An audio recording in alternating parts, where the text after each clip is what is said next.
started your stream? It is just started. Okay.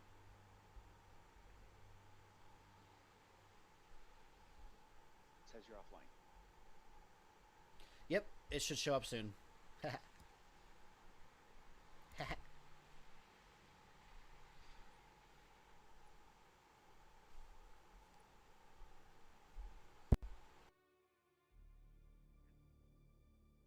There you are.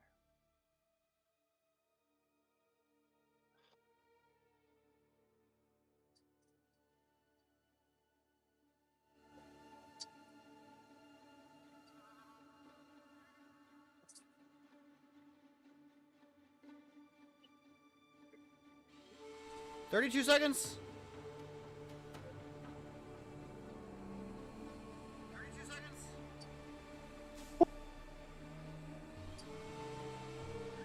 Okay, good. I can hear it. AJ Machine in the Twitch chat. What's up, friend?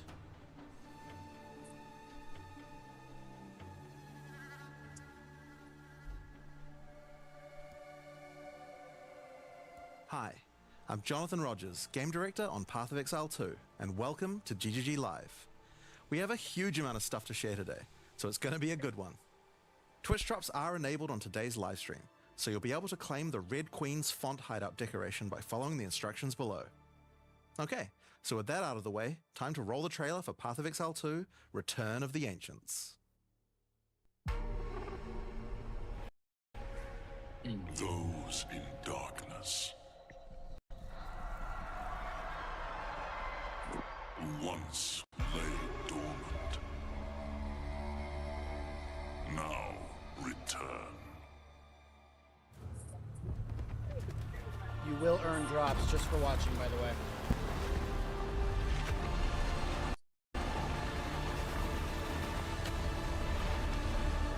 We who came before rise again. Behold, the first edict.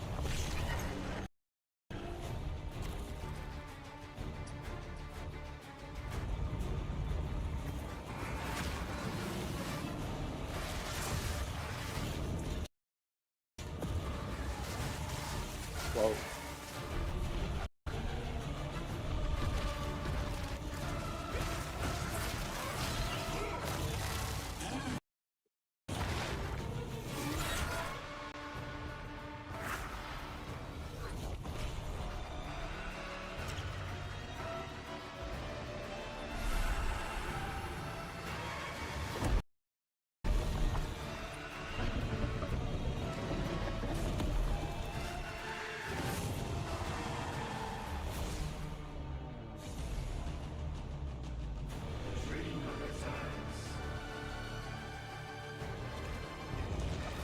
Ooh.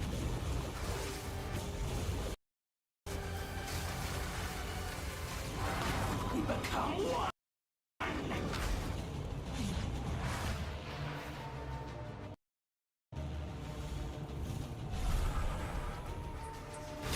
You are completely alone.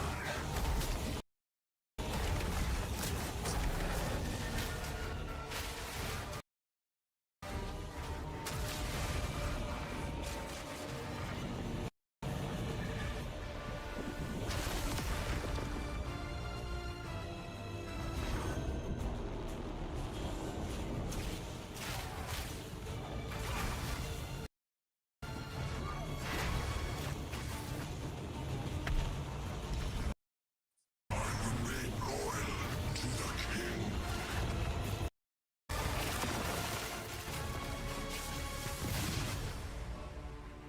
Hunt like it's your last. Continue the search. See what you can find.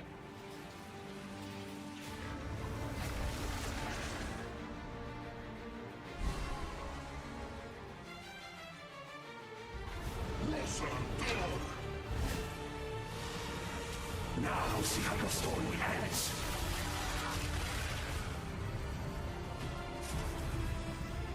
My God.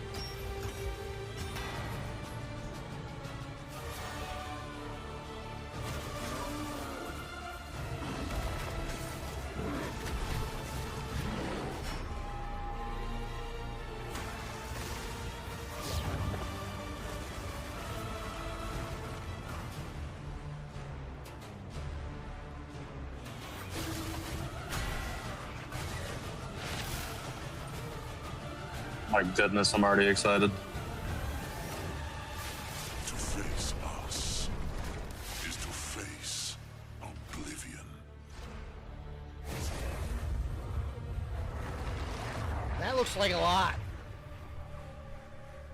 That is so much. That's amazing. No classes in the trailer, though. No. So as you can see, there's just so much going on in Return of the Ancients, it's hard for even us to Did get they track show of it all. swords? Now, we promised that this one was going to revamp the in-game, and I'm very excited to talk about it. But first, we've got to talk about the League. So to do that, Wow, I'm gonna hand no things over new to Mark. classes. Hi, I'm Mark Roberts, Game Director on Path of Exile. That is disappointing. Now, for those of you who are new to Path of Exile, each time we release an update, we also release an I'm just seeing if I can pause. to a fresh play experience right from the start of the game, as well as new mechanics, storylines, and in-game bosses. In the Runes of Eldur League, you will encounter a man being attacked by the undead in Clearfell. After saving him, he introduces himself as Pharaoh, a young blacksmith trying to bring back the ancient art of Ezomite runesmithing. He has been collating his to show you how runesmithing works.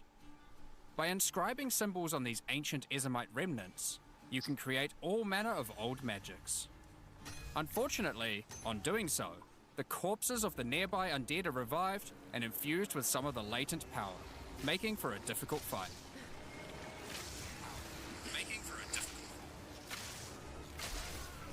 After defeating these monsters, Pharaoh realizes that runesmithing is a dangerous business, and he is going to need the help of someone a little more martially inclined to discover these secrets. He lends you his tome and asks that you note down anything you discover when you return to him. In each area in the Runes of Eldur League, you will find a remnant, and as you approach it, you will notice that some symbols are already present, and some are waiting for you to fill them in. Depending on which symbols are already present, you will have different options for which items you can create using this magic. For example, if you combine Tempest and Lightning, you can create an Orb of Augmentation.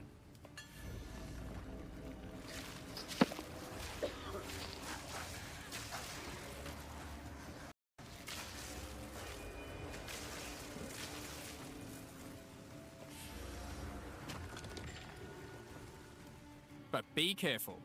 The symbols used to craft the items also empower the monsters around the remnant, who will be revived as undead to fight again with different properties depending on what runes you used. So, if you use a fire rune in your recipe, the monsters will be empowered with fire. Or if you use a moon rune, lunar beams will rain down as you fight the monsters.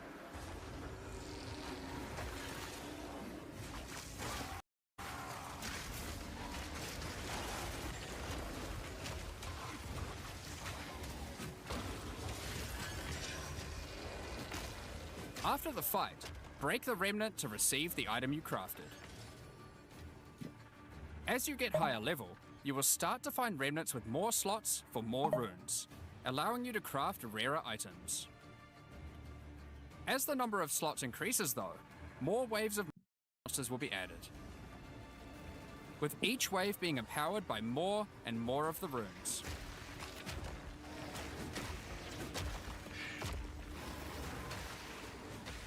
And this can get pretty dicey, because some of the runes can have powerful effects.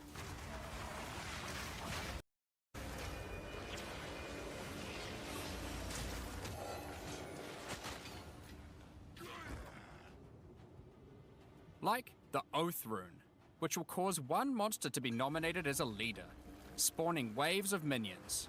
The leader itself will be invincible, but killing its minions will deal damage to it.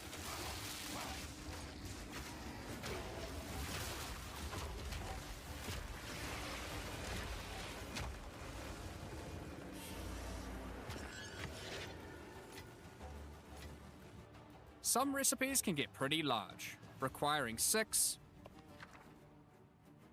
7, or even 8 runes.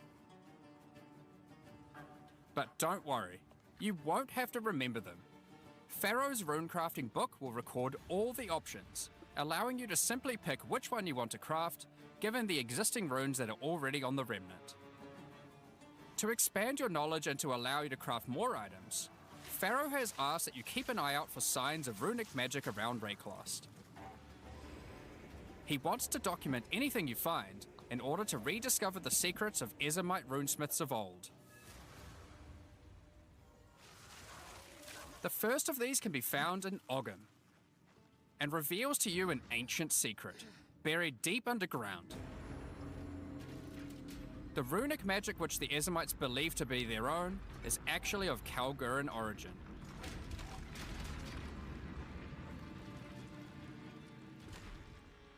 Thousands of years ago, the Kalgurans came to Rayclast to find sources of verisium, a metal on which engraved runes allow control over reality. Pharaoh is determined to learn these ancient ways and gain mastery over them. If you can bring him more verisium, he'll be able to use it to smith power into any armor, granting you runic ward, the power harnessed by the Kalgurans since ancient times. Runic ward is a new resource that protects you from death. Should you run out of life, your runic ward will kick in, sustaining your body until your life can return. It effectively acts as an extra life pool. Of course, should you take enough damage to run out of that, you will still die. Every single piece of armor in the game can be upgraded this way, even uniques. Some are just a strict upgrade, giving runic ward with no downside.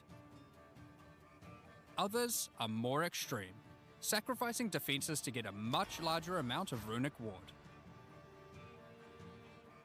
There are even some that add new modifiers to uniques entirely, making them much more viable for higher level play. But the Kalgurans use runic ward for more than just a defense. It can also be used to power many other magics. Instead of using gems created from corruption, the Kalgurans used runes of power and fueled them with runic ward.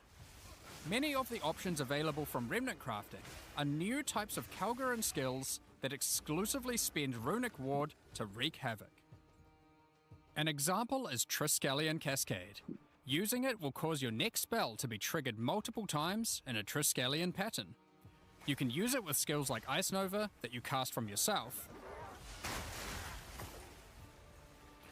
or with something you target at a distance, like Comet.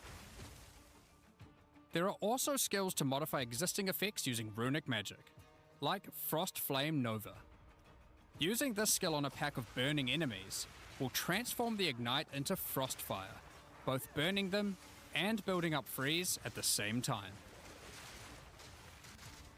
You have basic buffs like Hollow Shell that guards all nearby allies, to more complicated mechanics like the Mark of Repulsion that creates a mark capable of pushing away all nearby enemies. Instead of spending mana, like skill gems do, all these skills cost runic ward, and unlike gems, they don't have a color. This means that they don't care about attribute requirements, or what kind of weapon you use. These skills are designed to be used on any class, and so often interact with mechanics that apply across many characters. By combining different runes together, the Kalgurans were able to support their runic abilities, and you can as well. There is also a set of runic supports that can be combined with regular skill gems in interesting ways. Concussive Runes allows you to add these concussive shockwaves to any skill that stuns, while Runic Infusion lets you spend ward to directly empower the damage on any skill. Now, there are other quests during the campaign too, that unlock even more interesting crafting methods. Buried deep in the jungle in Act 3, you can find the Mystic Refuge, containing even more secrets for Pharaoh to learn from. Using this knowledge, he gains the ability to reforge unique weapons. With this technique, many low-level unique weapons can be upgraded to do significantly more damage. Now, we've been able to take a bunch of uniques that had interesting modifiers, but were not in-game viable, and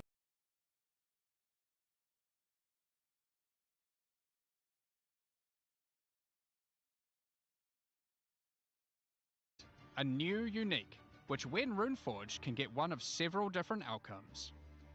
Now, there is still so much more that you can craft with remnants. There are also 100 new runes, as well as many other new crafting currencies. This is the runes of Eldur after all, and some of these runes have quite powerful effects.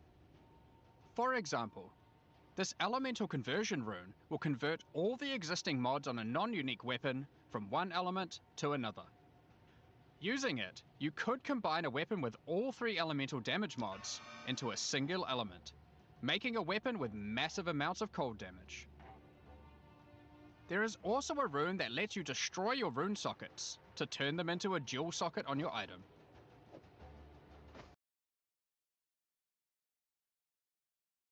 There are even crafting meta runes that can unlock new types of mods when used with regular crafting. For example, this rune of chronomancy will unlock a set of time-related mods to be crafted on your boots. Once placed inside, use regular crafting orbs to attempt to get new mods like cooldown speed or increased skill effectuation. You can also create a new type of currency called alloys. Using regular metals alloyed with verisium, new modifiers not normally available can be directly crafted onto your items. Using imbued alloy could improve your ailment damage, for example. There are honestly so many options here that unlock all sorts of crazy crafting projects. So I think people will be experimenting with these for a long time. Once you get to King's March in Act 4, Pharaoh finally meets Danig, a real Kalguran runesmith. And riddled with excitement, he wants to...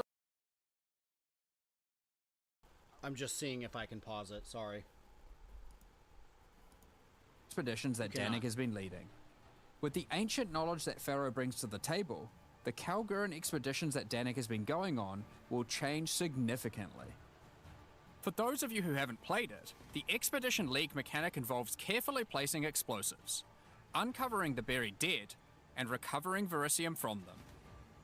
By choosing where to place the explosives, you can choose which kind of challenges you would like to face, or rewards you would like to claim. But unlike before, expeditions now contain the remnants from Runes of Eldur, allowing you to do some specific crafts along the way using the new League crafting mechanic. One very important difference from the simple remnant encounters, though, is that the empowerments that the remnants grant apply to every monster down the explosive line for the rest of the encounter, stacking together. This can lead to some pretty extreme situations. If you stack too many remnants, you might be in for a fight beyond your abilities, but the rewards can be very worth it. Each mod on the monster is improving the items that they can drop. Once you get to the endgame, you will find that the Atlas has changed substantially. To the south, you will now find the coastline of Rayclast, with the ocean beyond. King's March has not fared well after the Cataclysm, and lays in ruins. Rog's shop has been destroyed, but he is much more concerned about his wife, Gwenin. He would like to launch an expedition deep into the ocean to find her, and this begins a new major mechanic for expedition, exploring the ocean. Previously, a logbook was a single encounter. Now, using a logbook, you can send ships to explore an area of the ocean to the southeast, uncovering a range of islands to begin your search for Gwenin. You can hop from island to island, doing many new encounters. There are islands with expeditions, grand expeditions,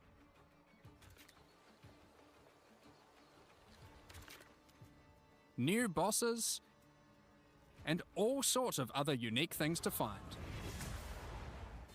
Eventually, you will find the island that Gwenin has been holed up on. It turns out that she has found the tomb of an ancient Kalguran, Medved. While she appreciates you coming to her rescue, she is still keen to blow open the doors of the vault, and take whatever you can find inside.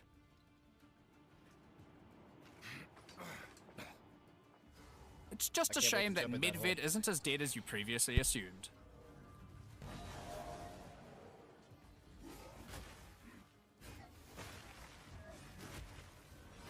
Now, after you have defeated Medved, you will find another logbook. And this time you can use it to choose which direction you want to explore. The ocean is vast and contains a huge number of new islands to find. With each logbook, you can explore one sector and you can go as deep as you like. There are all sorts of interesting objects to uncover and dungeons to explore. Many of the islands have expeditions with totally new mechanics. So for example, here is a volcanic island with voltaxic sulfite. Blowing up the sulfite will unleash extra waves of enemies. But there is also this wall with a suspicious light coming from behind it. On blowing it open, a giant ogre comes out, and he is determined to eat as much sulfite as possible. The more sulfite mounds that you have blown up, the more empowered and the more rewarding he will I become. want that guy to be my minion.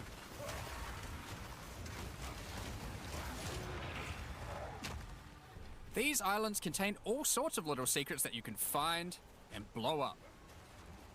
Free trapped wisps,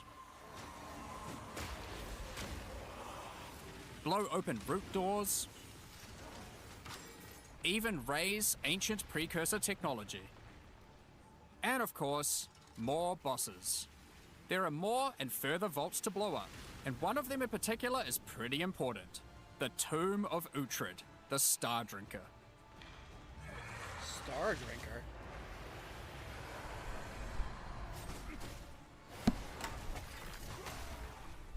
Uhtred was responsible for calling down the meteors of Verisium, which the Kalgurans used to power their ancient magic. And upon defeating him, he calls down a truly gigantic one into the ocean nearby.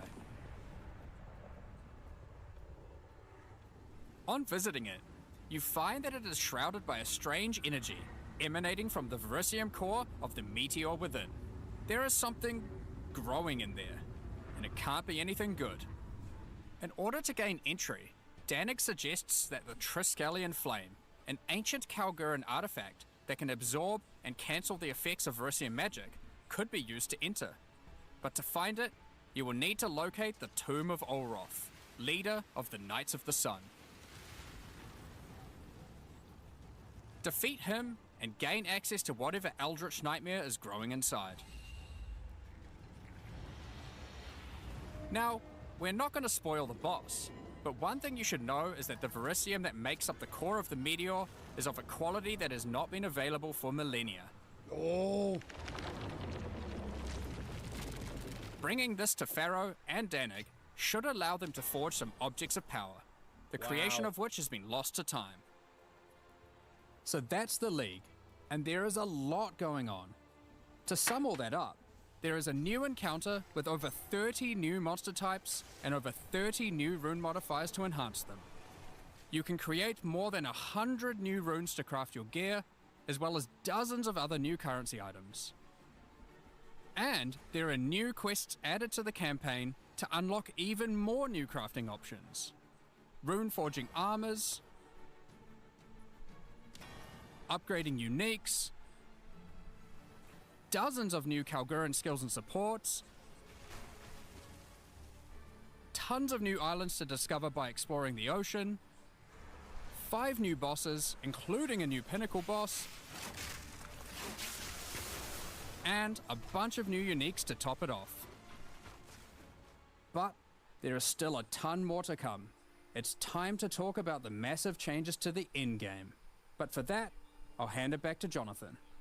Now, as Mark hinted at before, the endgame atlas is very different now, and the ocean to the south is the least of the changes. The entire area around your starting location is now teeming with new questlines and things to discover. Will you investigate the strange forest to the west? The cracks in the earth to the east? Or perhaps visit the ruins of a Val city in the north?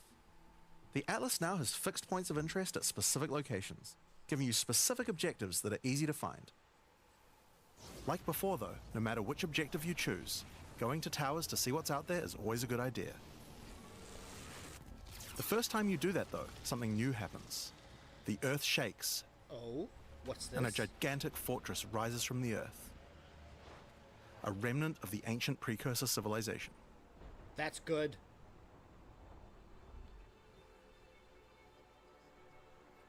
The cataclysm of the beast has caused an ancient protocol to be invoked. Should corruption ever take hold to this degree, the world must be scoured and purged of corruption. You will need to make your way into the fortress and activate the gates. Gain the keys to reach these ancient precursor weapons and disarm them. But this will be no easy task. The fortress has many areas to explore and many new things to find. You will power up ancient machines, fight new and deadly foes, discover many new areas, and uncover some dark secrets. I can't fucking wait. Now, the This is my Fortress is actual the first favorite of the game. new full in-game storylines that we're adding in 050, and there's a lot going on with it. But not only that, it has some pretty cool new mechanics as well. The areas inside the fortress are special. Many of them have new mechanics or rewards that they grant. Like this map, where all the rares are contained in essence crystals. I think essences are my least favorite part of the Or entire this one, game. which Every replaces aspect all about monster them, packs in I the area find with them strong so boxes. boring, even in crafting. Or this one, which spawns an Asmeri spirit that always moves on from a rare after you kill it, allowing you to chase it through the entire map.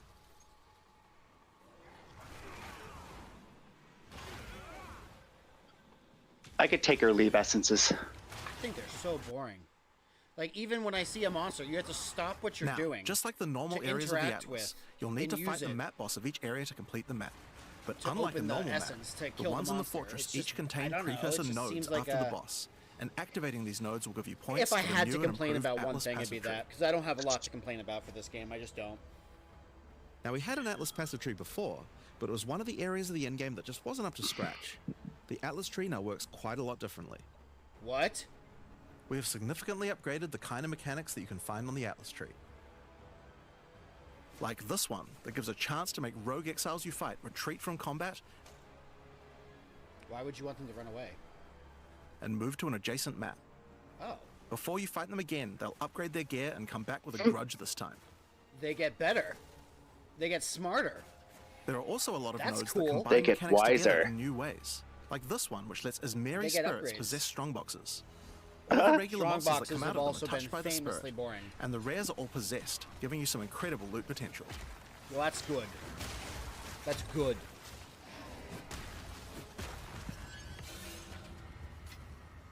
It was almost like good, why yeah. waste your You get points currency from on every a single box area before. you complete in the fortress, and unlike before, that means This you can looks like a allocate much the more entire extensive Atlas endgame tree, and Yes, I love that. this whole tree can be yours.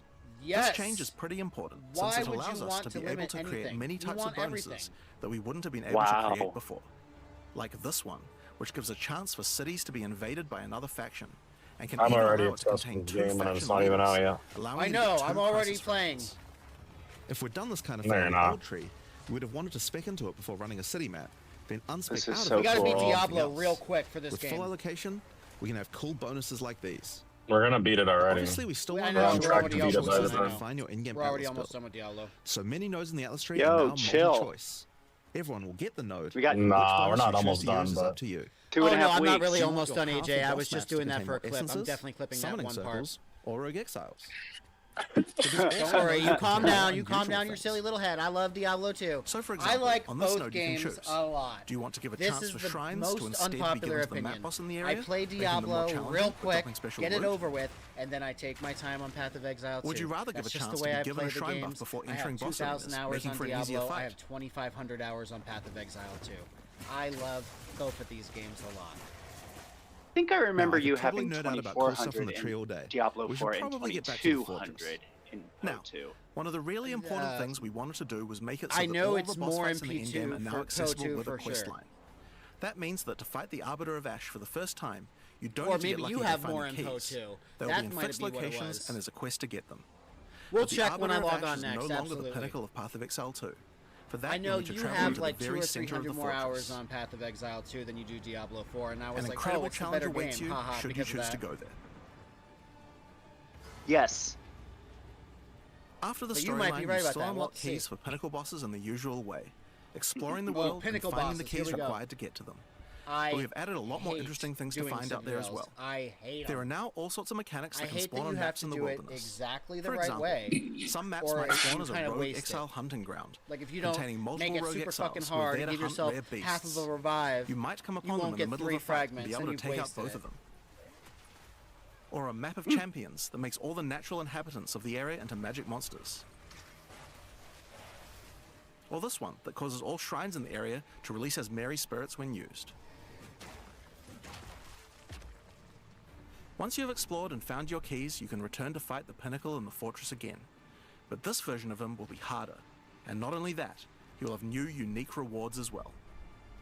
Each time you fight him, you get the ability to activate one section of the fortress, and any maps that you didn't finish there will be automatically completed, giving you all the Atlas points. Oh, So if that's you're the type of player who weird. doesn't want to explore the fortress, and instead just race out into the infinite Atlas, you still have a way to get all those points. So that's the Origins of Divinity storyline. It's a huge amount of new content with a ton of new areas, 5 new bosses, including a pinnacle, with a bunch of new unique items. But not only that, it also completely revamps the Atlas tree, and includes a ton of new map mechanics that you can find both inside and outside the fortress. But this is just one of the new storylines. So let's talk about the next one now, Masters of the Atlas. Now earlier we talked about how the multi-choice nodes in the tree allow you to still have an in-game Atlas build, but we didn't think that was quite enough. You have an Ascendancy class for your passive tree. Why not an Ascendancy class for your Atlas tree? Well, that's where the Masters of the Atlas come in. Throughout Rayclast are many opportunities for those with the skills to find them. Atlas Masters are willing to train you in these skills if you're able to help them in return.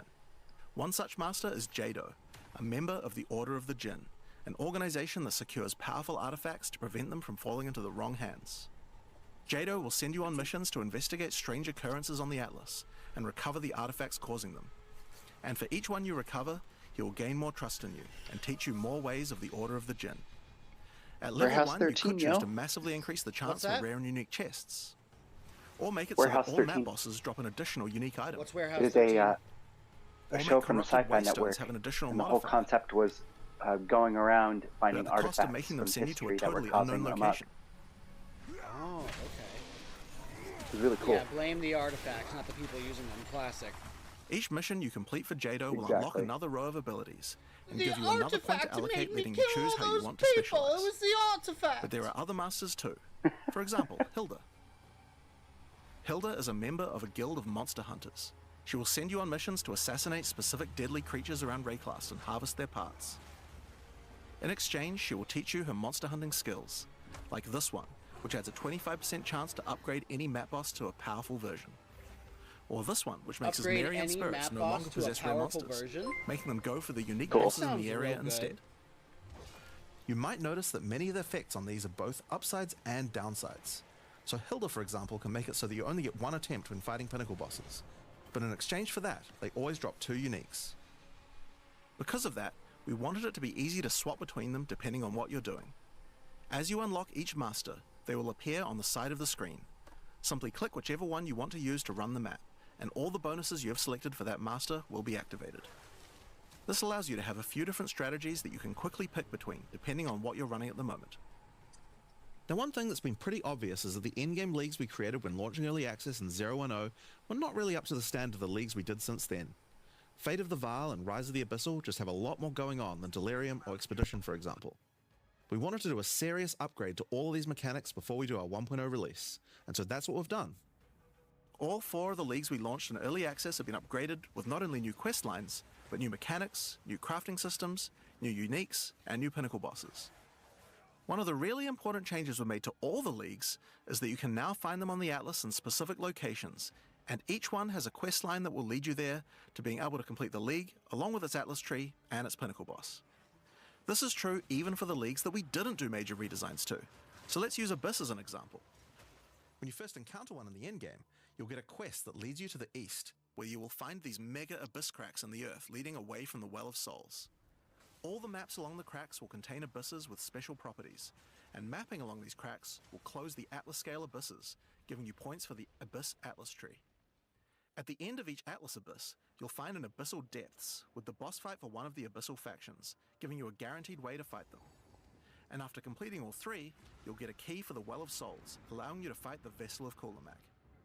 This kind of thing makes an in-game league so much more friendly for new players, giving people obvious goals and a guided experience to complete them. Alright, so let's talk about the first of the upgraded leagues, Delirium, and its new storyline, The Hare and the Raven. As you may remember, during Act 4 you were tricked into releasing an ancient entity from a Karui prison known as Tangmazu, the Raven Trickster. Tangmazu delights in breaking the minds of those who step through his mirrors, and when touching one, he will attempt to destroy your mind with twisted abominations generated from your worst fears. In Return of the Ancients, the first time you approach one of his delirium encounters in the endgame, you will find Elder Maddox locked in a trance. His mind is trapped in one of Tangmazu's delusions, and you will need to free him.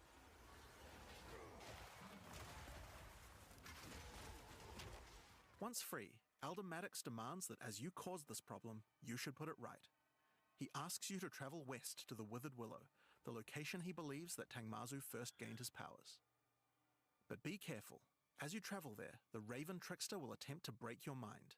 Each map around the Withered The Willow Raven features delirium Trickster? encounters. Now this is more than a simple quest upgrade.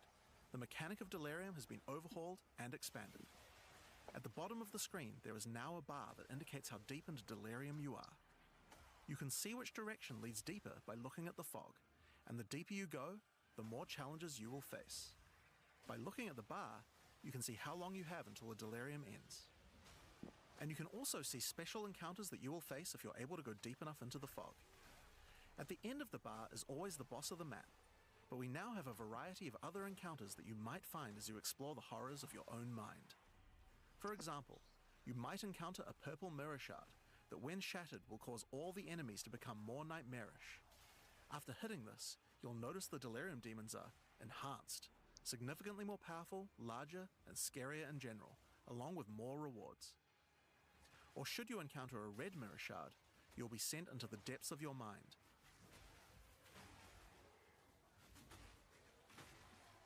And must escape it while fighting off hordes of your worst fears.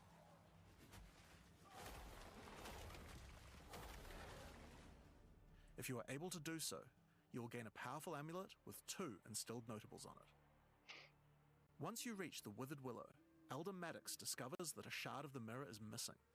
You will need to track down Tangmazu and restore it if you have a hope of discovering how to defeat him, and that means entering the Raven Trickster's mirrors in an attempt to locate him. Each area around the Withered Willow contains delirium encounters, so that's a good place to start. As you do deliriums, some of the special encounters will drop liquid emotions. Normally these emotions can be used to install amulets to add notable passive buffs to them, but in Return of the Ancients, emotions have a new function as well. Each one now has the ability to add crafted mods to jewels, allowing you to add specific mods to an item slot that can be quite difficult to roll. For example, Liquid Despair will allow you to add critical hit chance, while Liquid Suffering will allow you to add movement speed or Air of Effect to your jewels, but there are many more. Once you've done enough delirium encounters, the location of a Grand Mirror, an entrance into Tangmazu's realm, is revealed, but it won't be that simple to enter. Using his powers, he reflects the map boss for a ridiculous empowered fight, then destroys the entrance into his realm of madness.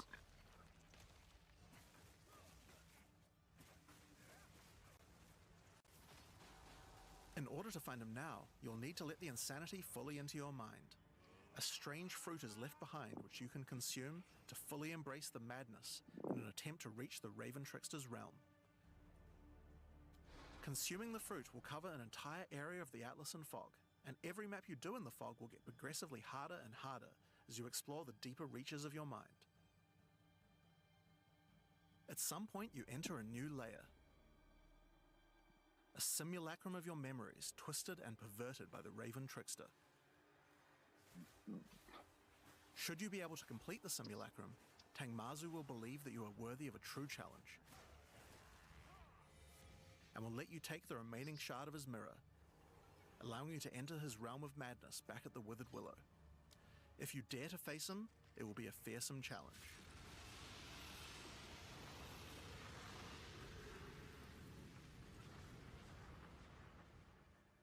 So, that's the new storyline of Delirium. As you can see, it's not only a quest line, there are new mechanics, new crafting options, and new boss fights. But one question you might have is, what happens after?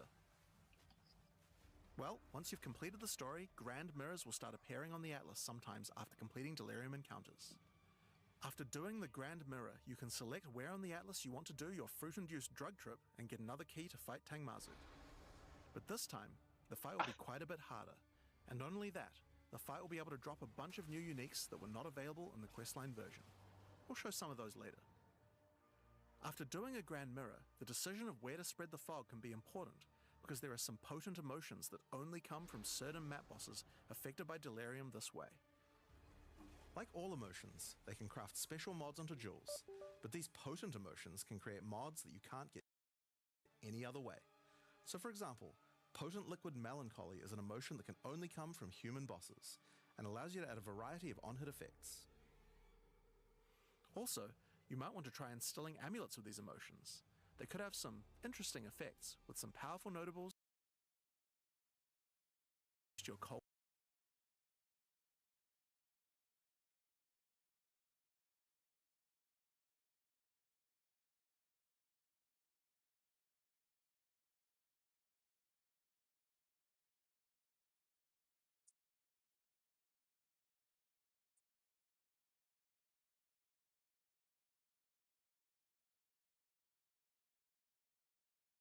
What happened? Your stream stopped on Discord. I see that. I see that. So it sounds like something got disconnected.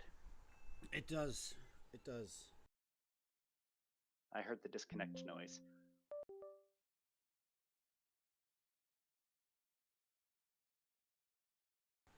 What happened? Are we back? Stream stopped on Discord. I see that. I see that.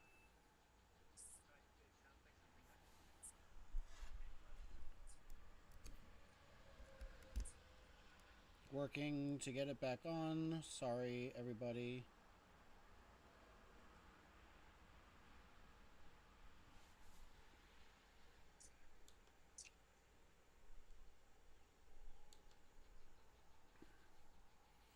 This is so strange.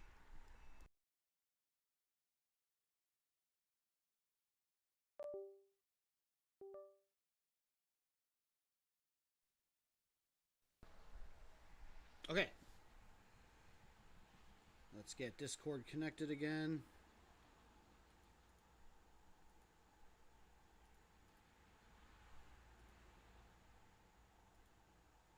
Hey. Sorry about that, As you seem to be everybody. a keen slayer of demons, There was like Aelith 30 would like to recruit you to the seconds Order, of downtime and asks to that an you travel hour. to their monastery to the south. On the way there, you'll start to encounter more breaches, and will notice one of the first changes to the breach mechanic. You still have to kill monsters as fast as you can to keep the breach open, but now you can visibly see how much time you have left to keep it open, and how each kill extends its duration. Once you've reached the monastery, you will learn more about the Keepers. In the 25 years since the events of Keepers of the Flame in Path of Exile 1, the war with the Hiveborn has not gone well, and they have managed to establish a foothold in the world nearby. A gigantic area has fallen to the Scourge, and the Keepers are unable to get inside. Inside the monastery is the Genesis Tree, a powerful asset to the war effort, stolen from the enemy and gifted to the Keepers by the Dreamer himself. Using the tree, Aelith could create a breach stone and penetrate the Hiveborn foothold, but without Hive Blood, the tree has withered. To get Hive Blood, you will need to take advantage of another new mechanic of breach. If you can keep the otherworldly portal open for long enough, the breach will stabilize and will enter a new phase. The Hiveborn will send their toughest miscreations to defeat you, and the breach will not close until you can annihilate them, dropping Hive Blood that you can use to restore the Genesis Tree.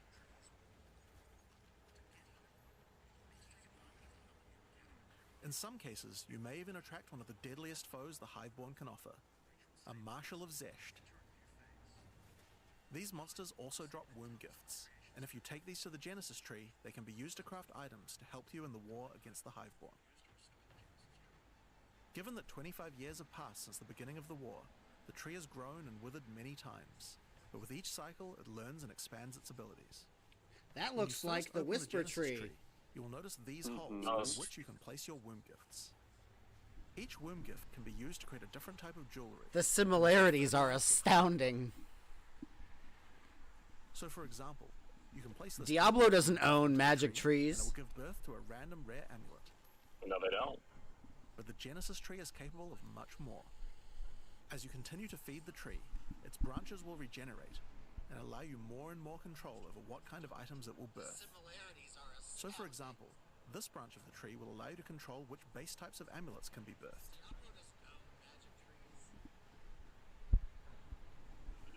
And as you go deeper, it will even allow you to create new base types that you can't get anywhere else.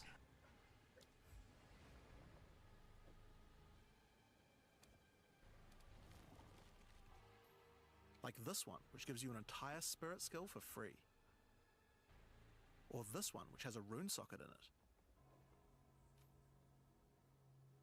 To the left and right are branches that will let you control which mods the amulet can get, including making sure Interesting. that they're higher level, or controlling which specific mods that they will always have. A rune socket and an With amulet, 15 eh? points to allocate, you will have to choose wisely how you want to specialize Rune your socket crafts. and an amulet It's sounds worth real noting good. that this tree doesn't have any cost to respecking it. You can enable or disable the nodes at any time by clicking on them. On rings, we've also added some really interesting new crafting options as well. You have a bunch of new base types like these, but you also have entire new classes of mods that can be added. The right-hand branch of the ring tree adds an entire new set of caster mods to rings. From basics like extra elemental damage for spells, or more niche options like this mod that increases the rate you gain seals for Unleash.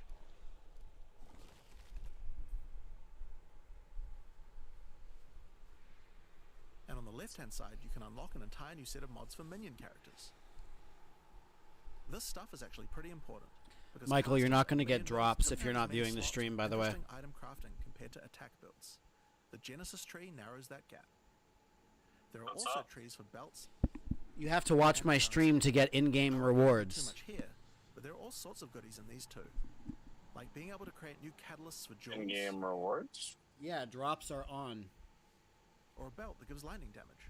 I don't know what that means. You'll Once get you've done in-game that, rewards for watching the you stream. will finally get a womb gift capable of birthing a breachstone. How will they Maybe a know? pet. Because your Twitch account should be linked to your PlayStation.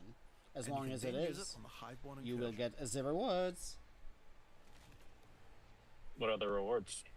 Once It used, is the true cosmetics. extent of the We breach don't know demon's what they are foothold yet. becomes clear. They have not only transformed the land, but constructed huge sky hives as well.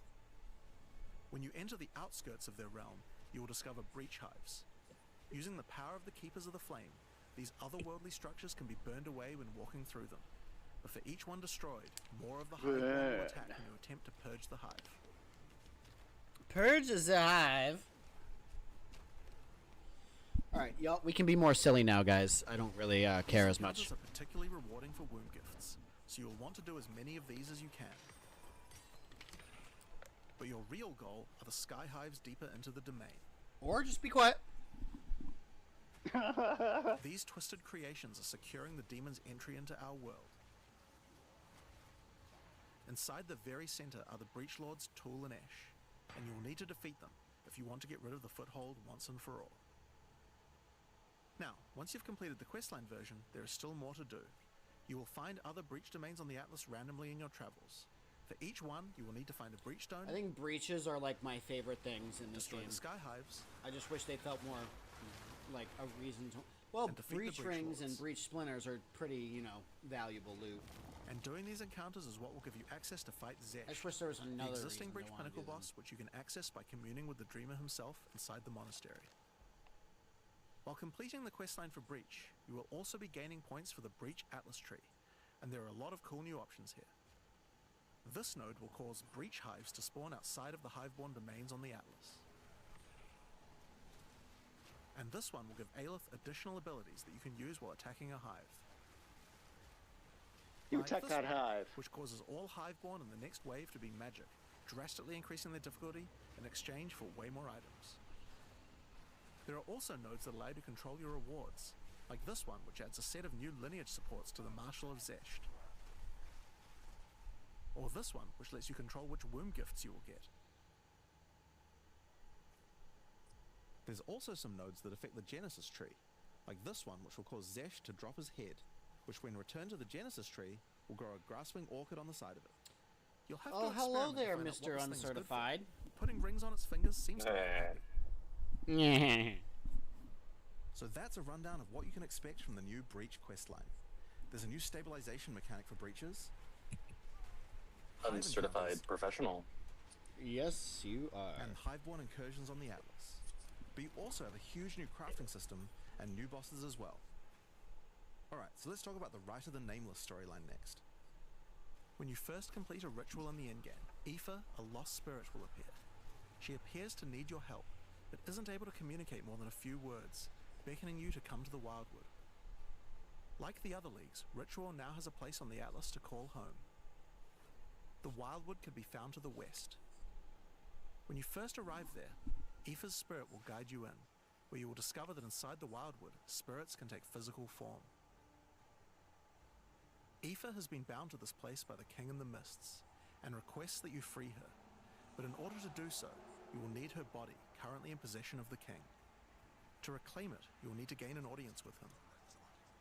Inside the Wildwood, there are many ritual encounters to complete.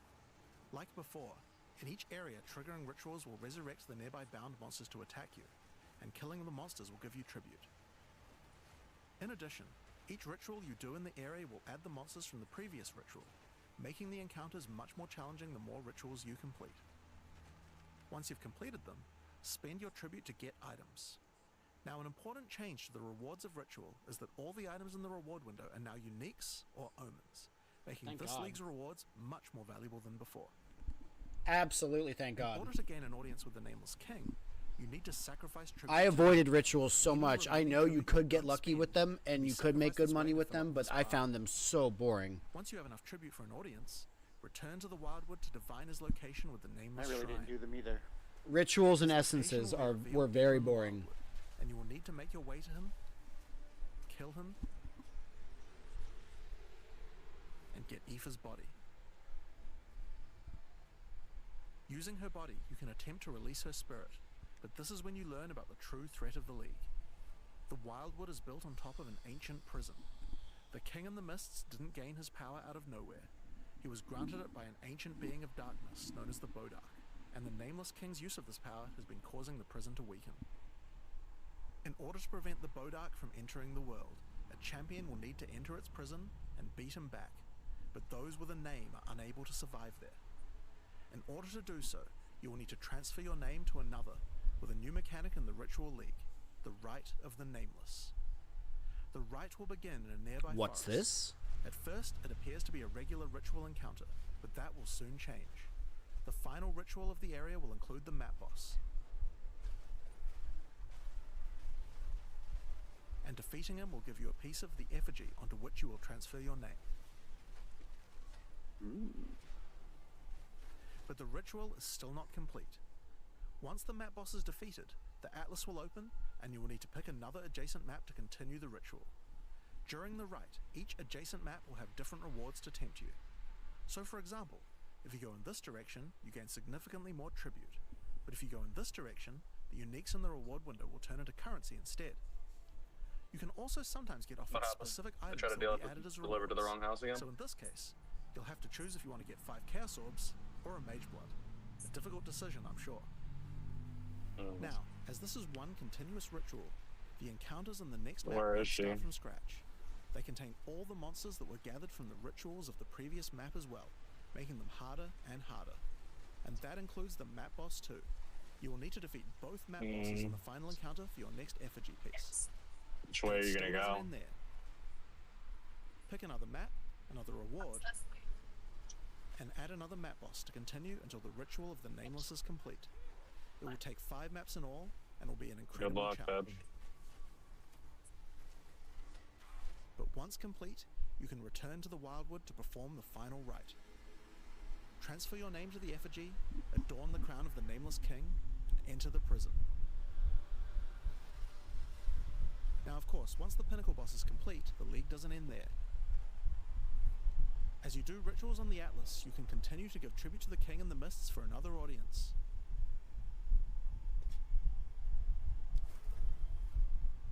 taken out of the forest to begin the Rite of the Nameless once more, and this time with a harder pinnacle boss and new unique items to find. Of course, we've also significantly upgraded the Ritual Atlas tree. Get points by completing maps in the Wildwood, and you'll be able to unlock some pretty cool nodes. Some of them affect the Rite of the Nameless, like this one, which extends its duration. You thought fighting 5 map bosses at once was hard? How about 6? Oh my god. Or this one, which makes maps during the Rite have more reward mods, often having 2. You also have nodes that allow things to combine with other content, like this one, which gives a chance for rituals to be created inside summoning circles, adding a random boss to the ritual encounter. There is even a node which adds a new type of possible ritual, the Audience with the Queen, which causes the Bride of the King to sometimes appear. Oh, who wants to see her? So that's ritual. But let's have a look at what this means for in-game content as a whole for Path of Exile 2.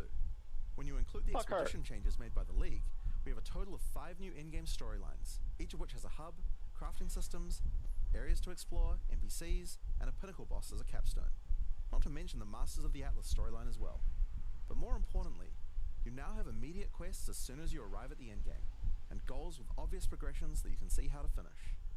Each in-game questline has a progress bar that you can pop out from the side of the Atlas screen at any time that shows you how far through you are, and buttons that will take you to the hubs for them. Overall, it's just a way better in-game experience with a significant number of fun objectives to complete.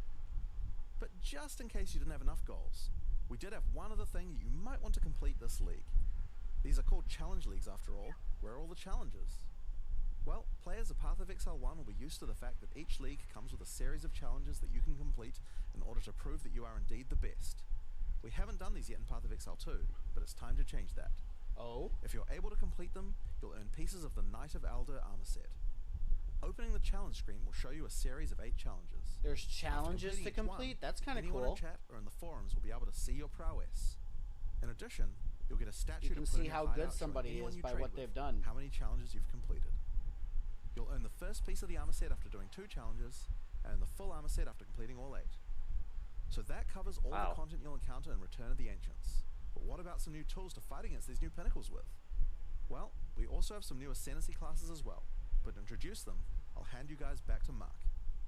As Jonathan said, we have 2 new classes to show you today, the Spirit Walker and the Martial Artist.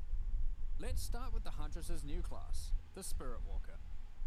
The Spirit Walker has developed an affinity with the Asmerian animal spirits. She is able to infuse the power of multiple spirits at her choosing.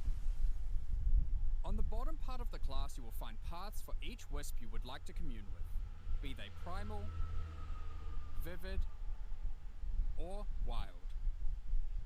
Each one can give you different abilities that align with the stag, owl, or bear. Each ability gives you a method to become possessed by wisps of that type, and a new ability when you spend them. The stag allows you to summon stampedes when you attack. The owl grants boons in the form of their feathers, which adds extra projectiles and enhances the projectile speed of your next skill. And the bear simply summons a giant bear companion to your side. The bear will maul, slam, leap, and do intimidating roars to debuff your enemies. Now you can specialize more into each of these wisps, but if you want to combine all 3 of them, then a new hidden power will be unlocked, the power of the Sacred Wisps. This node is free, and enhances the quality of all 3 of your spirit animals. Your bear will Wisps were cancel the also damage pretty you easy take to ignore and as gain well, life I'll be honest regeneration. with you. You get the one The chance stags will at the become more golden aggressive, passage charm, leaping towards enemies, but other than that, it and was your like a who owl-empowered cares. skills will leave a trail of soaring ground behind them. But that's not all. The Spirit Walker has other powers beyond wisps, such as idolatry, which can give you large bonuses for using idol socketables in your equipment. And this one, which is my absolute favorite. The Spirit Walker, having attuned herself with nature, can gain the ability to tame beast bosses, opening up a whole suite of very cool options for your build. Maybe you bosses? tame the mighty Silverfist in the jungle. Really? dance. Or maybe a 3-headed chimeral beast in the chimeral. Yeah, I would like to wetlands. have that. I want that. Yeah. Or then there's a giant frozen owl beast, Rakar, the Frozen Talon. There's Oh, so many yeah. choices. You're going to have to experiment a bunch with this one, and I'm very excited to see what bosses you all choose to have as your trusted boss companion. That's cool. Next up, we have the Monk's new Ascendancy class, the Martial Artist. After decades of training, he has mastered 3 Holy of the shit. 7 Hollow techniques. Channeling Hollow Form technique allows the martial artist to create illusions of himself, which then use a skill of your choosing. Perfect for turning skills with less area of effect into ones that can obliterate packs with ease.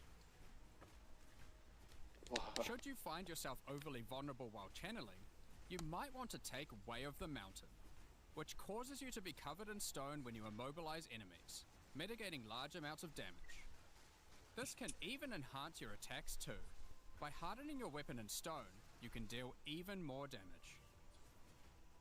After taking Hollow Focus technique, you can manifest your spiritual energy into objects. In this case, bells, which will appear around the martial artist and can be shattered by any of his attacks, even ones from the Hollow Form technique earlier. Hollow Resonance technique furthers that by adding a manifested bell to your back, which rings each time you deal a critical strike, damaging kinda all cool. enemies around you. A bell on your back. Through all the martial artist's thorough training, Although he has this will mastered probably the flow be of the internal one class spiritual I energy to it, absolutely have and has zero engraved interest in, runic as per tattoos around his usual. meridians. I made one monk. By It was doing kind of this, fun. He can gain the benefit of But extra runes. I just open don't your really care about it. inventory and add the runes.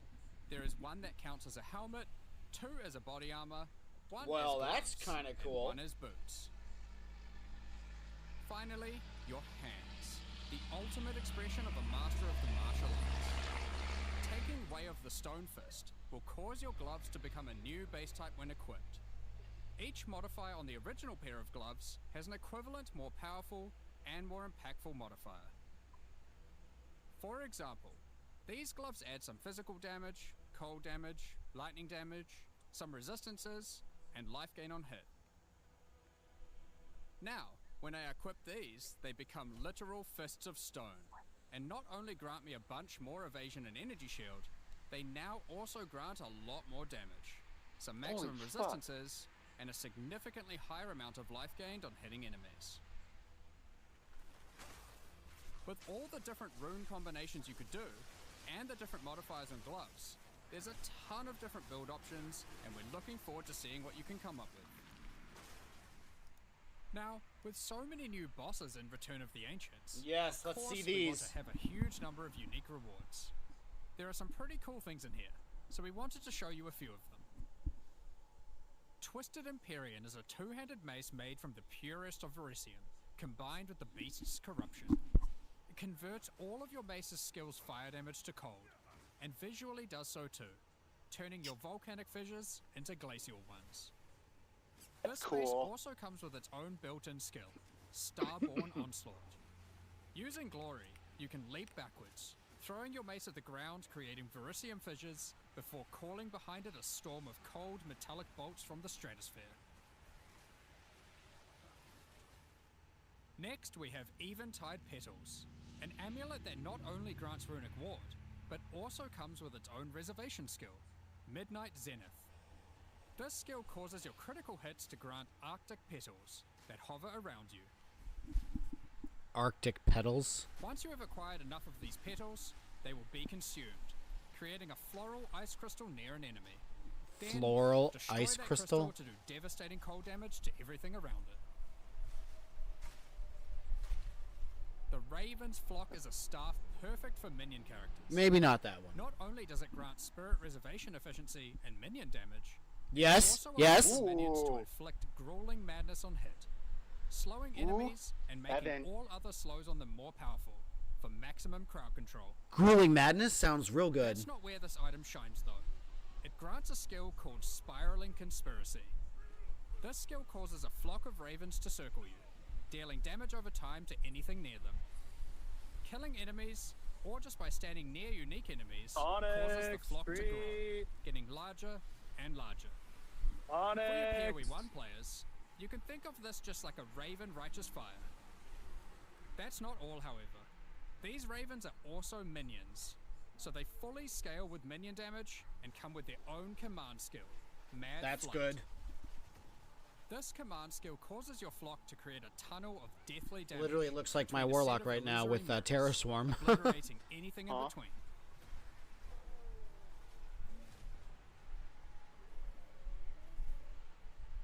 Horror's Flight is a pair of gloves instilled with the purest of fear. Equipping these causes your enemies to become terrified of you. These gloves cause you to gain stacks of fear incarnate when you cull enemies. To aid in your culling, these gloves also come with the skill Crushing Fear. This is similar to the monk skill Killing Palm, except it deals chaos damage, and the amount of damage and area of effect scales drastically based on the power of the enemy. As you use this, gain your stacks of Fear Incarnate, which increases your culling threshold, meaning enemies become easier and easier to cull, even to the point of being able to instantly kill some monsters from full life. Sylvan's Effigy is a scepter for those wanting to run companions. It allows you to have any number of companions of different types, Any number instead of the companions normal restriction of different just types. one per type. But what makes this cool is the Asmerian wolf companion it comes with. This is a persistent minion that bites foes to maim them, leaps to cause bleeding, and even howls to buff nearby allies. Okay. Additionally, it comes with the command skill Eternal Hunt, which when used, I've it never will used howl, the companion in calling this on the game, spirits to only manifest minions spectral or wolves to ambush specters. all foes around you. Liminal Coil is a crazy wand. Really? It allows you to apply as many curses as you please, but those curses What? will have no effect. What's the point then? But the curses Two have no reasons. effect. Firstly, your spells gain a bunch of extra physical and chaos damage for each curse on enemies. Secondly, is the skill it grants called Coiling Bolts. This skill is a projectile spell that fires coiling physical and chaos projectiles with every cast.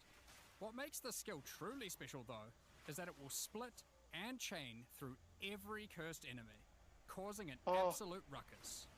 See for yourself. Periphery is a unique bow, Hell yeah. which utilizes all the powers of the Asmerian spirits by dealing damage of all elements. And all Ooh. elements can cause all ailments. The coolest thing about this bow, however, is the Asmerian Swarm skill. These are minions that are summoned when you kill enemies. They will pursue all nearby enemies, damaging them and This is inflicting going a on a sword. debuff on them that boosts your elemental Yeah. damage even further. Yeah. Watch as you mow enemies down and the swarms of Asmerian melting enemies one screen at a time.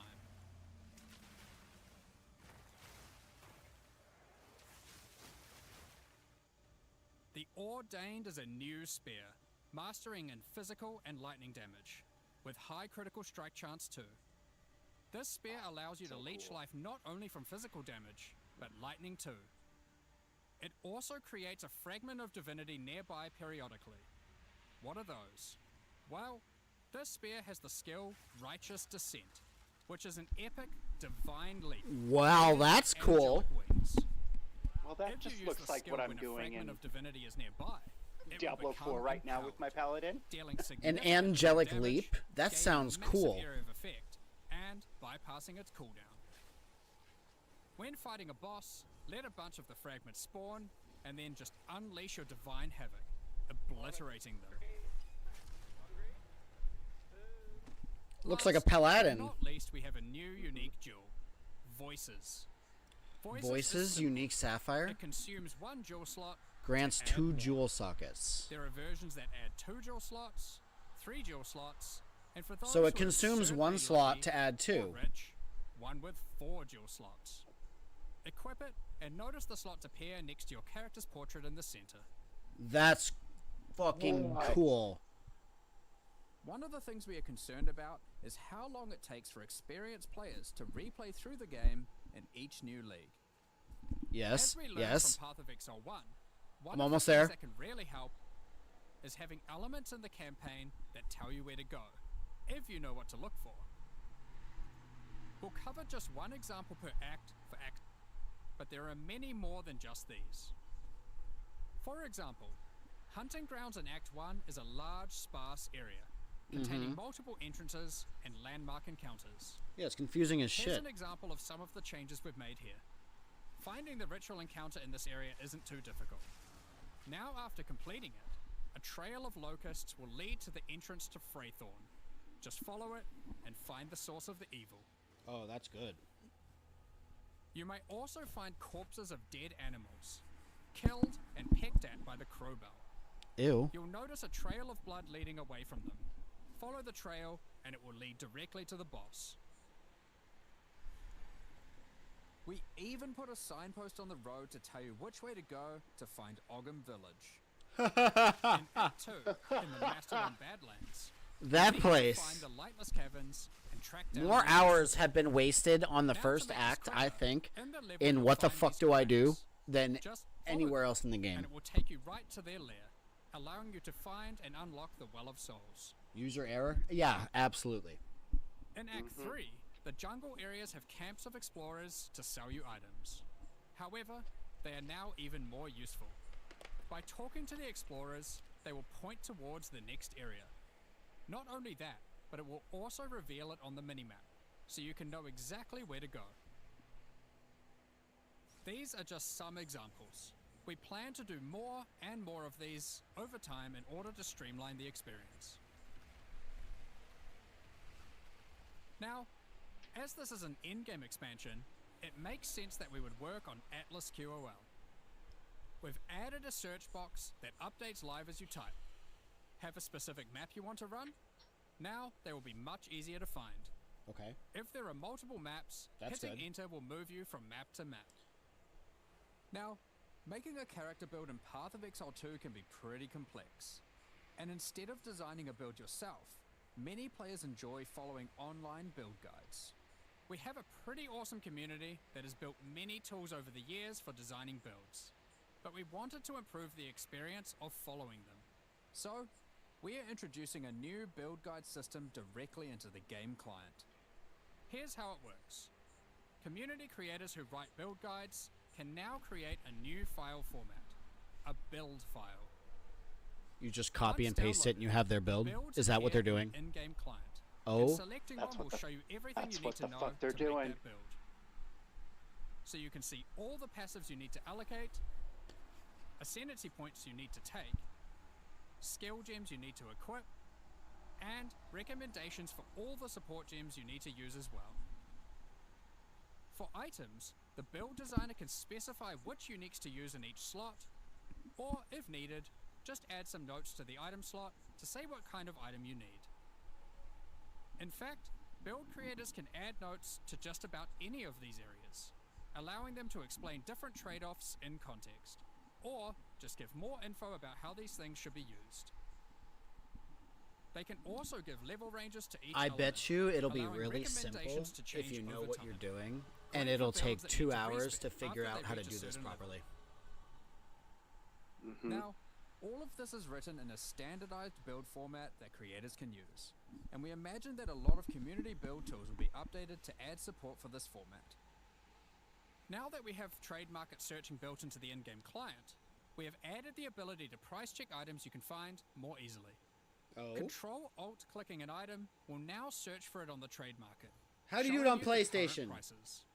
For rare Exactly. items, it's handy to exclude some mods, so we added the ability to enable and disable each mod so you can see what effect each one has on the price.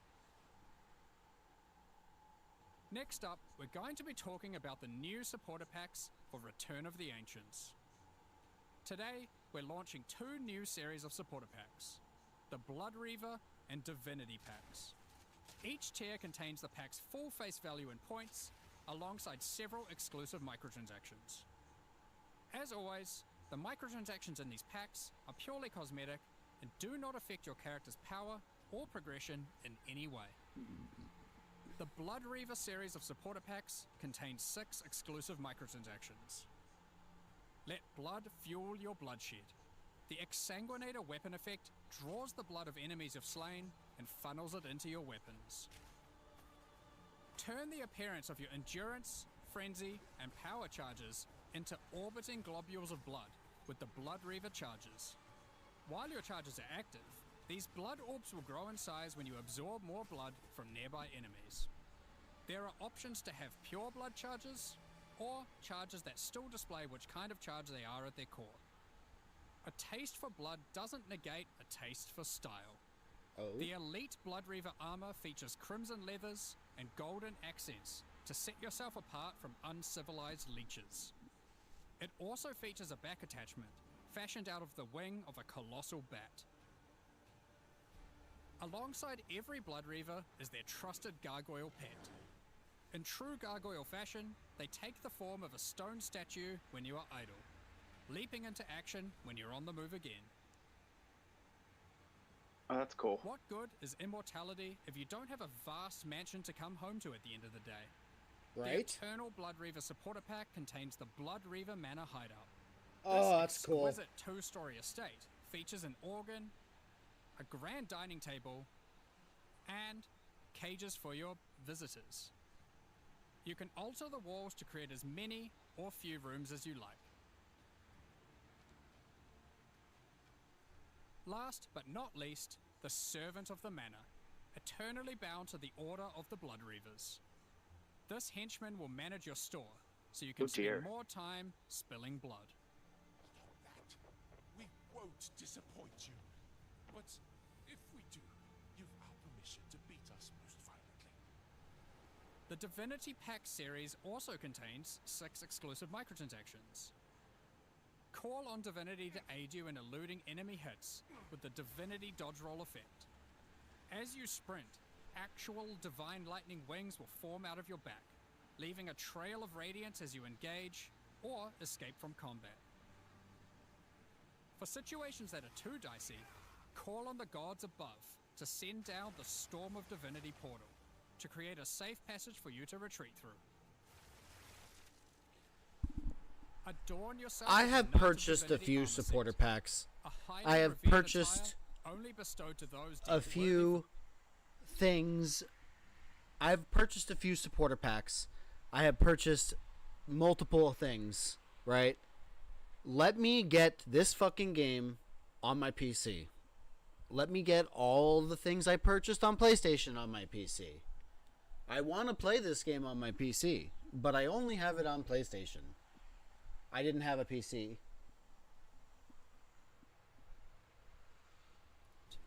Its original purpose is unclear, but it has been altered to fuel your maps using the pure, everlasting divinity within the statue. The pillars surrounding represent how many portals you have left for your map. This map device also tracks your progress as you complete the new Origins of Divinity storyline, added this expansion. Additionally, all microtransactions from the supporter packs will be made available for use in Path of Exile 1. On release weekend, we will also be releasing the Return of the Ancients mystery box, which will contain 2 armor sets, a set of map devices for your in-game adventures, a new tracking scroll that records the amount of currency you've gained from the currency exchange or your shop, and much more, like a set of finisher effects and affinity stashes. That's not all, however. The Fragment Stash tab is finally coming to Path of Exile 2, and with it comes some tabception. Inside this one tab, there's a tab for your various boss key fragments. There's Tabception. also a tab for all your precursor tablets, with each type of tablet getting 6 tabs of storage. That's good. Finally, there's a tab for your Jin barriers and inscribed ultimatums, Fucking both of finally. which get their own 6 tabs. That's a lot of tabs. So that's everything in 050. This is by far the biggest update we've ever made to PoE 1. Law 2. Tabular. New in-game storylines, pinnacle bosses, crafting systems, items, ascendancy classes, and so much more. And how? Now, because this update contains so much in-game content, we're doing significantly more testing than usual. For that to happen, we're taking a little longer than usual between the announcement and the release. You don't fucking say. 050 will be released in 3 weeks on May the 29th, with the patch notes being released on the Friday before that, on May 21st. We've noticed you There's taking your just one time. more thing We to have. talk about. Now that the endgame is up to scratch, we have to start talking about our plan for 1.0 release. The feedback we've had during early access has been critical for making all the improvements that we'll be making to the game. At the same time, we had to create enough in-game content to make an ARPG that can call itself a successor to Path of Exile 1. Well, with 050, we now believe we have reached that point. And so this is going to be the last full-size league during early access. That's right. Finally. The next big update is going to be 1.0. Fucking finally. Now, normally we would do our next big content release in August, but in the run-up to full release, our plans take a little longer on this one. As big as 050 is, 1.0 is even bigger. So we'll be launching 1.0 this year sometime after ExileCon. But that doesn't mean we won't be doing updates in the meantime. In this final phase, we have a lot of things to polish throughout the game and balance to improve. I'm sure there'll also be feedback about the new endgame that we need to incorporate too. The difference is that the focus is not going to be on adding more content like the previous updates, it's going to be on improving what we already have. But we still want to encourage people to try out all the balance changes and improvements that we're making. So we're going to be running a few event leagues during this phase alongside each update. Think remixes of existing mechanics or features. And speaking of ExileCon, don't forget to pencil it in on the weekend of November the 7th in New Zealand. ExileCon is a gathering of our players, and a chance for us to showcase everything we'll be working on for both Path of Exile 1 and 2. And this one will be particularly important for us, since we finally get to unveil some of the coolest content that we've been working on for a while now with Act 5 and 6. Tickets for the in-person event are currently sold out, but don't worry, all the announcements and talks are going to be streamed online 0.5 and for all of you to 1.0. watch. Now, I'm Average personally release time so is 5 to excited 6 for this. months. This is the year that PoE 2 comes out. From The here? campaign is finally finished. It's been 8 years to get here. 5 to It's 6 finally at months? the finish line. And with that, For it's time a to move release. on to our live Q&A. Okay. Well, here we go. Please, somebody ask about why not the fucking classes. Oh, okay.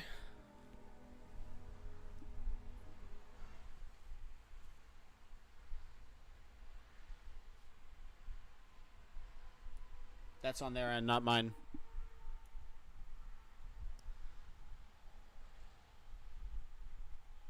Good to sit down There for we a go. nice long Q&A again, once again today.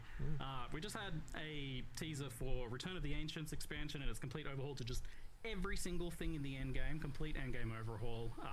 The Runes of Aldor League with a frankly somewhat confusing amount of crafting and systems and things in it. It kind of keeps going. And then we've got like the Kalguran skills that work across weapons, the extra looking ascendancies, and some insane uniques and all that sort of stuff. But honestly, it's kind of easy to talk about what's not part of 0.5. So with that very elegant segue, let's do that first. So I think some people definitely had an expectation or a hope that there was going to be a new class or a new weapon type here, swords perhaps. Unfortunately, it's just the case that making a class is something that takes longer than a single cycle. So yeah, it was never going to be on the cards for 050, unfortunately. But So Did you it just hear wasn't that? it was moved in this case. no, It's it just wasn't. planned. It just isn't something that we can do in that short amount of time. So it's going to have to be the next one before we're able to get. Well, last time you guys teased like the druid and the huntress beforehand. right? Exactly. So it's kind of funny seeing everyone like this. Like probably the mistake we made was having a sword in the teaser for the breach I stuff. thought it was a fishing rod. So no one thought about that, but it's just kind of funny. It is a shame, but it seems like you guys have kind of, well, you keep raising the bar on yourself as far as class design is concerned. Like, And it's not like we're not working on it in the background, right? Like that is definitely I've happening. I've been seeing a little bit of work going on there. We're simple people from New Zealand. Like swords, they're advanced technology that we haven't. We're trying to learn how they work. Just trying to get on the map, aren't you? There's like a straight line. There's like some metal. Logical. These are complex There's things. a lot to figure out there. But That's funny. Yeah, do you care to speak at all, like kind of what your plans are in that regard as far as like classes and? I really shouldn't, just because it'll spoil the reveal for that will come Not some of the exactly, time. but like, what are you kind of hoping towards getting, like, from 0.5 onwards, in the lead up to ExileCon in terms of that? Are you hoping to get like all of the classes in the game, just one or two more or something like Well, so I think that what the main focus is going between 050 and 1.0 is going to be more about like improving what we have, like polishing everything, and 1.0 is where you're going to get the like the big new content update. Like that's going to include the Acts 5 and 6. It's going to include like class stuff. It's going to include like all that sort of thing. Because really, ultimately, the main goal of of early access is like make sure that all the systems that we have in the game are good, right? So we need to make sure the end game is good. We need to make sure that all of the like the skills, just the way that combat is good, and like all the various things, like like even stuff that isn't good yet, like Ascendancy Trials, right? Like there's going to be stuff that we need to do before 1.0 to get good, and so like that's kind of so long as we can get that stuff, then I think people trust that we know how to create like an act at this point, right? Like so that isn't exactly something we need to test per se, so really what we need to do now is like assuming that people are happy with the end game that we've released in 050. That will mean that we've kind of checked all the boxes of stuff that we need to know, and yeah, there's still stuff that we need to improve, and like that'll happen between 050 and 1.0. But yeah, like that's the main thing we need to be sure of. And then once we've got that, it's like now we can get the big update, the ridiculous update that is 1.0 ready. And I heard you mentioning that recently as well, that you don't feel like you really need to get the last acts in for testing. No, I mean, like, know how to do that. We know how to do that. It's one of those things that like look, people saw in for like we know what we're doing when it comes to that stuff. It's just yeah. So the plan's obviously to get like those last acts in, finish the story, and have all that come out at launch in 1.0 exactly. And look, that'll be the launch conclusion to the story then. Yeah, exactly. So you have done though one extremely gigantic update here for Endgame. And it seems like you've done a lot all-in-one expansion. Yeah. And you've got this plan to like kind of do a little bit of like some other stuff in the interim. So why did you go for this route of trying to do so much all in one instead of spreading it out over, say, a couple of expansions? So in retrospect, maybe we should have spread it out. But honestly, the reason is because we wanted to actually make it so that like we wanted to deliver a patch where like this is what we expect the end game to be. Like this is the template for what leagues look like when they're in end game, and that kind of thing. And I feel like if we'd just done a couple of them, it wouldn't have really got that across. Like it needs to be like once again, this is what end game is, and it really is fulfilling a lot more of what we had hoped for in terms of feeling like a world that you can explore, that there's things everywhere and that kind of stuff that we had wanted for. And the other thing as well is there were just like a few things about the current end game, right? It just didn't really give you goals in the right way. Like you get to end game, you don't know what the hell to do, and a lot of players just leave right there. There needs to be the case that when you get there, like there's objectives, there's things, that feels like there's actually a storyline there, this kind of stuff, in order to entice players to actually go further than the campaign and actually get into end game. I don't need a storyline. We hadn't done all of the personally leagues at the same time, it just wouldn't really have kind of gotten across what we're really going for there. And it sounds like the plan now is to be able to focus on a little bit more polish. Like I don't need one more thing to try to blow through. Where that would be a storyline. Have some more leagues, but they won't be like content, like mega expansion type leagues. Like it's more like kind of like the 1 month event type things that we've done, and that's really just because we want to be able to. We still don't want to do mid-league nerfs, and so to be able to do all the balance changes we want to do, because there's a huge amount of balance still to do. In order to do all that stuff, you still need to have an economy reset, and so what we'll probably do is like more event type stuff, like remixes of existing content, but also adding stuff where stuff's missing. So for example, like we still have a lot more uniques we need to make, especially like mid-game uniques, so that kind of stuff. Like we now believe we've got the standard of where a unique needs to be in PoE 2 in terms of like and it's like way more than what you need in PoE 1 in terms of being like to reach the standard. And so now that we've got that, we can expand on that, get more uniques, sort of mid-game ones, that kind of stuff. So there's stuff like that that'll be coming in the sort of the updates between now and 1.0. But like it isn't going to be the kind of like mega content craziness that we've got for 050 here. We have a lot to dive into as far as endgame things. While people watching live get your questions in the chat for all of that. In the meantime, I want to ask you folks about the new league, the Runes of Aldur, which this is like an expedition rework, but it's also its own separate league. This encountering remnants, uncovering these runes throughout this storyline in the campaign, and then into endgame.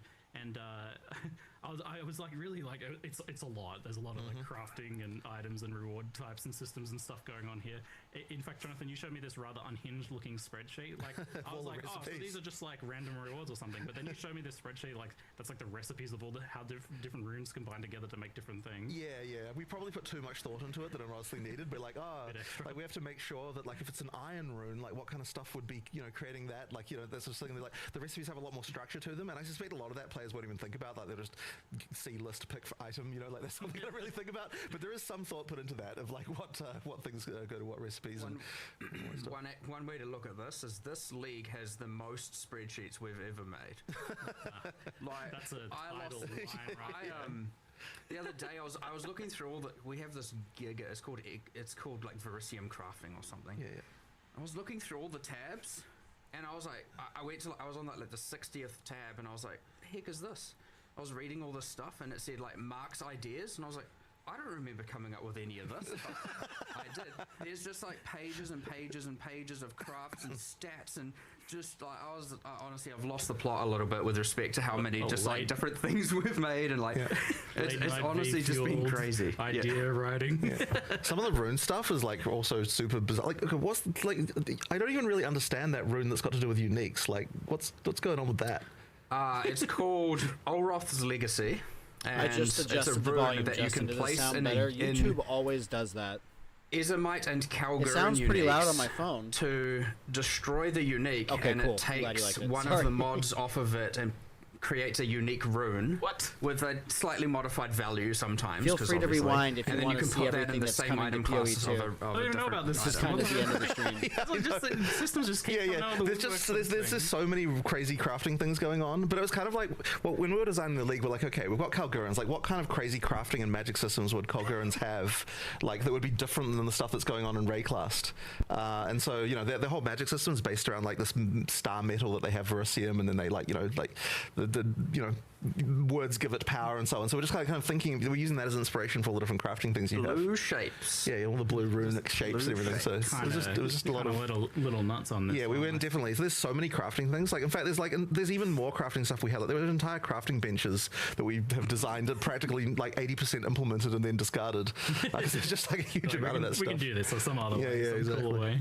Yeah, so like, because I saw that there's like, oh, you can bench craft a thing and then it changes the unique and it has a new modifier, but now you've also got a rune that steals modifiers off uniques as well, which I had no idea Why about. not? Why not? You like making more work for yourselves these days. That seems to be a running theme. I keep saying this to you. Like, why do you do this? Like, why do you do this? Yeah. Why do you make it so you have to like, from way, now on, you always have to look at all the modifiers on gloves? 100%. So yeah, because of that monk ascendancy, now every unique we ever make that's a glove unique, we have to design extra mods that it changes to. One other axis Right? on that. All these new runes we've added, all of them. Remember that shaman that has that whole bonded modifier on every rune that we need to also add? Yeah. Wow. So does that apply to the ones that come from uniques like that? TBD. We're going to try. Yes, we are going to try to do it. Yes, but the idea is all of them will work. Yes. So that's like there's some really unusual ones too, because there's runes that are designed to just be put into an item to metacraft and then be replaced. Right. I'm really proud of that one actually, because I really like the way that it's like doing metacrafting in a more understandable way, I reckon, than what PoE 1 had. So you put the item in, you can start rolling different mods, but then you can take it out again by putting another rune on top. So and I really I guess there's going to be maybe some process where you put one of those in, do a craft, and then put another one in, do another craft. Almost certainly. Layer it all together. That one's pretty cool. We got like chronomancy mods on boots. You got like a berserking themed one for helmet. There's like a kind of decay damage over time one for gloves, and there's a few others there. So we've kind of tried to theme them as well. Yeah, that's like even a different thing to what we've had in the past with meta mods. Like, that's not just shaping how we access the current modifiers, but rather new modifier pools entirely getting added to items. I mean, we also have that new modifier pool thing going on with Breach as well, where with the new minion set of mods and the new caster set of mods on rings and Michael, stuff like that. AJ, and I will But the thing is, part of the reason for this is because we really wanted to make sure. One of the things we're in the sort of early design phase of this is we're kind of like every league needs to have something that you're going to keep, like, if you want to grind Justice League, that there's a thing that, like, a reward that, like, you can keep on, that keeps on giving, if you know what I mean. Yeah. That there's like a reason to keep on doing this, like, economically. So therefore every league has to have some kind of crafting system that you can engage with for a very long period of time. And like, we didn't quite have that for, like, some of the leagues sort of had that a bit before, but now we want to make sure that every league definitely has something along those lines. So that, you know, just a reason to keep going. Yeah, people can absolutely find like a niche, a thing, a service they provide the community or whatnot, which I quite like to see, especially the Breach Tree getting real deep cuts on some of those things that you can do there, and now with the runes and everything as well. So for the back to the Runes of Eldor, you're not actually needing to like find those runes that you're inscribing on those encounters, right? Because I wasn't quite clear on how that works. Thematically, that's how it works, but in reality, the way that you'll engage with it is when you find a rune that's sort of inscribed on a thing, then like all the recipes that relate to that rune will be displayed, except for that there's a few hidden ones that you have to do some quests to get. So there's some more quests throughout the campaign, and also some stuff in endgame that you can do to unlock a few more recipes. Yeah, but you're not having to like physically like cart these sorts of things around. No. There's nothing like that. So effectively, like, you're just picking from the book every time. So like, if you want to just look at this as like, walk up to the object, there's some recipes, just pick which item you want. That's effectively how you can engage with it. But thematically, there's kind of more stuff going on with the way that the recipes form and what we decide to put in stuff. So you showed that these remnants, then this new remnant system, obviously it shares the name with remnants from expeditions themselves, and in endgame it actually replaces those remnants. So you are still finding these standalone remnants from the League mechanic, like in maps as well as expeditions. Correct. So yeah, every area there'll be a remnant, and you do the sort of standalone remnant mechanic. But then when you do expeditions, all the what used to be called remnants there have been replaced by these remnants, which serve a similar purpose, because they both give you an extra reward, but also make the monsters harder. And even just making the monsters harder in itself, by the way, does add more rarity to the monsters. So like the more runes that you are adding to the fight, the more rewards you're going to get. So it's worth doing, even aside from the reward that you're picking. There's still like extra juice that you're adding to the monsters as well. We've effectively got a more unified monster mod system now, and so anytime we're pretty much adding mods to monsters, be it now runes, and we've even updated delirium mods to apply to the same system. They all go through the same. They all add. There's like a rarity, XP, life, etc. columns, and so we're just trying to make sure that there's a whereas before it's like system over here, system over here, system over here. They're different reward axes, and we're just trying to make sure it's all difficulty equals reward. Right, and that's the key thing. Like, we always want to make sure that whatever the difficulty we're adding, we're always adding rewards in kind. And a lot of the stuff in PoE 2, I mean, it's been quite hard to balance it, but it's one of those things that, if you get it right, then it feels right, and if it doesn't, then you kind of don't know why things feel off, and like why things is like, this thing's too hard and that kind of stuff. Yeah. So on that topic, actually, so each of these runes has its own different modifiers that it does to make monsters harder. Is that something you can kind of engage with? You're like choosing the recipes? So when you're choosing the recipe, you're also choosing what mods effectively go on it, because each rune that you're inscribing effectively comes with like, the thing that the monster's going to do. So there are definitely situations where you might want to decide to like pick something easier because you don't particularly like this mechanic or whatever, but it means you're missing out on whatever item is in that recipe. So like the goal there is that the harder, like the rarer the item, the harder the runes are that will be, the rune modifiers that will be added to the monsters. Makes sense. There's some pretty, like in expeditions and what we're now calling grand expeditions, because as what people knew as logbooks before. The logbook is the logbook is now is exploring the ocean. So, it's actually a thing, You get the cool things where, okay, let's say there's like 12 remnants and you want to get them all in the detonation chain.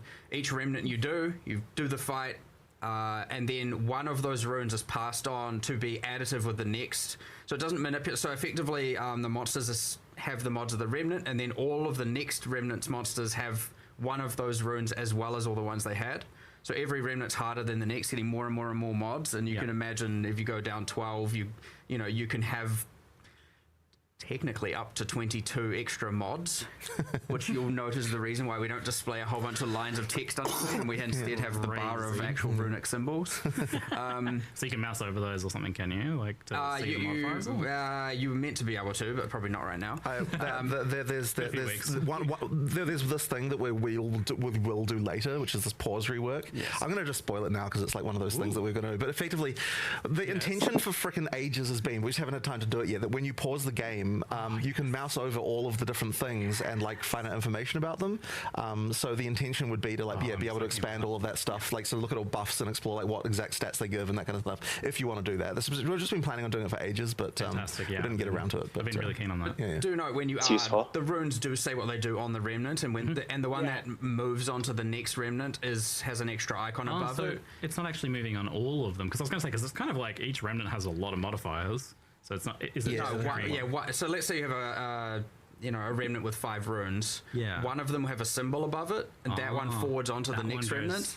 And so you can do a little bit of. You can have a crazy encounter, but the next one is maybe not as bad. You're like, maybe if I just make it through that, it'll be okay in the next part of the expedition. Yeah, but then and so the order of them kind of matters as well. And then, like, okay, let's say obviously each remnant gives a reward. There's a little bit of a more.